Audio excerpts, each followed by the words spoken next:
အဲ့တော့ခြေတို့ဒီမှာနော် AI ကိုသုံးမှာဖြစ်တဲ့အတွက်ကြောင့်မို့လို့ခြေတို့အတွက်ကကြတော့ prompt နော်တနည်းအားဖြင့်ပြောလို့ရှင်တော့ instruction တွေရေးပေးရတော့မှာပေါ့အဲ့တော့ခြေတို့ရဲ့ data set လေးကိုလည်းနော်AI ပေါ်တင်လိုက်မယ်တင်လိုက်ပြီးတော့ခါကြလို့ရှင်သူ့အပေါ်မှာခြေတို့က prompt နော်တနည်းအားဖြင့် instruction တွေရေးပေးပြီးတော့ခါကြရင်ကိုလူချင်တဲ့အလုပ်တွေကိုနော် AI ကိုခြေတို့ခိုင်းမယ်ပေါ့နော်အဲ့တော့ခြေတို့ဒီ general အနေနဲ့နော်ဒီ large data set ကြီးကို analyze လုပ်ပေးပါဆိုပြီးတော့ခြေတို့ AI ကိုပြောလိုက်မယ်ပြောလိုက်တဲ့အခါမှာ AI ရဲ့ result တွေဘယ်လိုထွက်လာမလဲအဲ့တော့ကိုက analyze လုပ်ဖို့ရအတွက်လည်းဒီ AI အပေါ်မှာเนาะဘယ်လိုမျိုးလေးခြေတို့prompt ရေးမလဲပေါ့เนาะဘယ်လို instruction တွေပေးမလဲပေါ့ဒါလေးတွေကိုခြေတို့လေ့လာသွားမှာဖြစ်တယ်ပေါ့เนาะအဲ့တော့လုပ်ငန်းတစ်ခုချင်းစီအတွက် AI ကိုသုံးပြီးတော့ခါကြရင်ခြေတို့စမ်းသွားမယ်ပေါ့เนาะအဲ့တော့အဥဆုံးအနေနဲ့ကတော့ခြေကတော့ sample အနေနဲ့တော့ ChatGPT သုံးမယ် Excel file တွေကိုသုံးပြီးတော့ပဲခြေတို့လေ့လာသွားမယ်နော်အဲ့လိုမျိုးလေးခြေတို့ပြောချင်တယ်အဲ့တော့ဒီတစ်ခုချင်းစီအတွက်ခြေတို့သုံးမယ်အဲ့တော့ခြေတို့မှာဘာလာတွေ့ရလဲလို့ပြောလိုက်လို့ရှိရင်ဒီ AI ပုံမှာခြေတို့ prompt ရေးပေးရမယ်နော်တနည်းအားဖြင့် instruction ရေးပေးရမယ်ဆိုလို့ရှိရင်ကိုလုပ်ချင်တဲ့အလုပ်တွေကို clear နော်တိတိကျရှင်းရှင်းလင်းလင်းခြေတို့တိတိကျကျဖော်ပြဖို့လိုတယ်အဲ့ဒီအတွက်ခြေတို့က content เนาะဒီ prompt ရေးပေးရမှာဖြစ်ပြီးတော့အခါကျရင်သူ့စီကရလာမဲ့ output တွေကဘာလဲဆိုတာမျိုးကိုလည်းခြေတို့ကသိထားဖို့လိုတယ်အဲ့တော့ good prompt လို့ပြောလိုက်ရင်ကိုဘာလုပ်ချင်လဲဆိုတော့သူ့ကိုတိတိကျကျပြောမယ်တိတိကျကျ content ရေးပေးမယ်အဲ့ခါကျလို့ရှင်ကိုလိုချင်တဲ့ result ကဘာလဲဆိုတော့ကိုကခံမှန်းထားမယ်ဥပမာအားဖြင့်ဆိုလို့ရှင်ဟလာဒီမှာ duplicate တန်ဖိုးတွေကိုခြေတို့ဖယ်ပေးပါလို့ပြောရင်ကိုယ့်ရဲ့ output က duplicate တွေလုံးဝမရှိတဲ့ result เนาะအဲ့လိုမျိုးခြေတို့ကရချင်တာဒီလိုမျိုးကိုပြောတာအဲ့တော့ခြေတို့ prompt ရေးမယ်ဆိုလို့ရှိရင်ကိုဘာလုပ်ချင်တာလဲဆိုတော့ကိုယ့်ရဲ့ task ကပြတ်သားဖို့လိုတယ်အဲ့ဒီတိုင်းတိတိကျကျစာရေးမယ်ပြီးရင်ကိုရချင်တဲ့ result ကဘာလဲဆိုတာကိုတိတိကျကျသိနေဖို့လိုတယ်အဲ့တော့ခြေတို့ဒါလေးတွေကိုစမ်းသွားမယ်ခြေအခု data set လဲပေးမယ်ပေးပြီးရင်ခြေတို့တစ်ခုချင်းစီစမ်းမယ်เนาะအဲ့တော့ခြေရဲ့တင်တန်းတွေကတော့တွေ့ဖို့မှာပါခြေကတော့အကုန်လုံးကို complete ခိုင်းတယ်เนาะတစ်ခုဆိုလို့ရှိရင်ခြေပေးနိုင်တဲ့လောက်ကိုတော့ခြေက complete เนาะခေါမလဲအရင်တော့ Excel ဆိုရင် Excel dashboard ပေါ့ Power BI ဆိုရင် Power BI dashboard ပေါ့เนาะအခု AI ကိုသုံးမှာဖြစ်တဲ့အတွက် AI ပေါ်မှာခြေတို့လုပ်မဲ့အလုပ်တွေကိုခြေတို့ကလက်တွေ့အကုန်လုံးစမ်းသွားမှာပေါ့เนาะအဲ့တော့ခြေခဏလေး data set ပေးပါမယ်ပြီးလို့ရှိရင်ခြေတို့တူတူစမ်းပါမယ်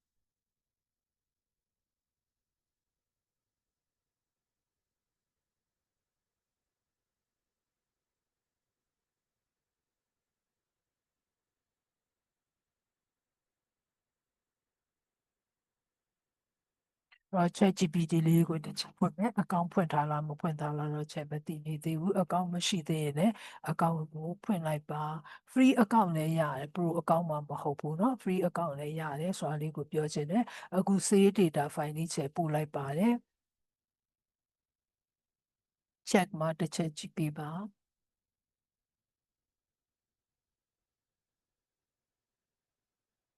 ပြီးရင် ChatGPT တော်တော်များများကတော့ဖွင့်ပြီးသားရှိပါလိမ့်မယ်ကျတို့အဲ့ဒါလေးနဲ့ပဲစမ်းပါမယ်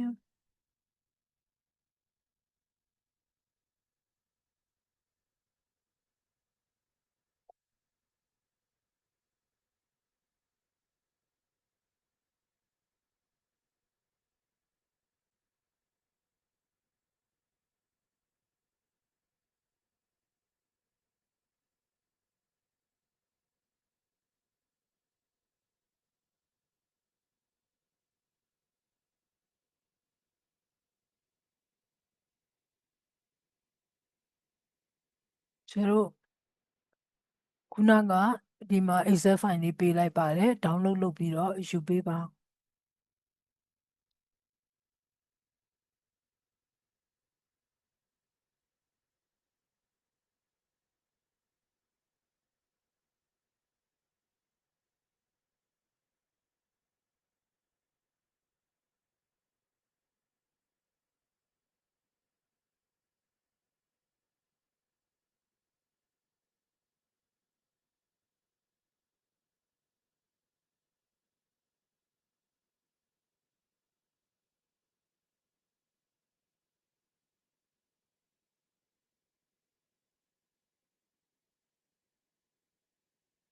ရမလား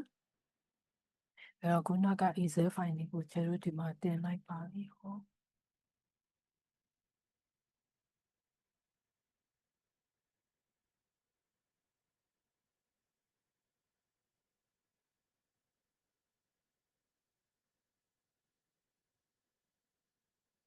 အဲ့ Excel file လေးကိုကျတို့တင်မယ်အခုဘာကိုစစမ်းမှလဲလို့ပြောလိုက်လို့ရှင်ရင်ကျတို့က analyze this data set and summarize key pattern เนาะအဲ့တော့ data ဒီအခုပေးတဲ့ data set ကိုဟိုကျတို့ကဘာလို့ခိုင်းလိုက်တော့မှလဲလို့ပြောရင် analyze လုပ်ပေးပါအဲ့ဒီထဲကမှကျတို့ဒီ customize key pattern တွေကိုဆွဲထုတ်ပေးမယ် trend တွေကိုဆွဲထုတ်ပေးမယ် insight တွေကိုဆွဲထုတ်ပေးမယ်ပြီးရင် important relationship တဲ့ explain what the data suggests เนาะ data တွေပေါ်မှာကျတို့ဘယ်လိုဆောင်ရွက်သင့်တယ်လဲဆိုတာတွေကိုဖော်ပြပေးပါဒီ comment prompt လေးကိုကျတို့ရိုက်ပေးမယ်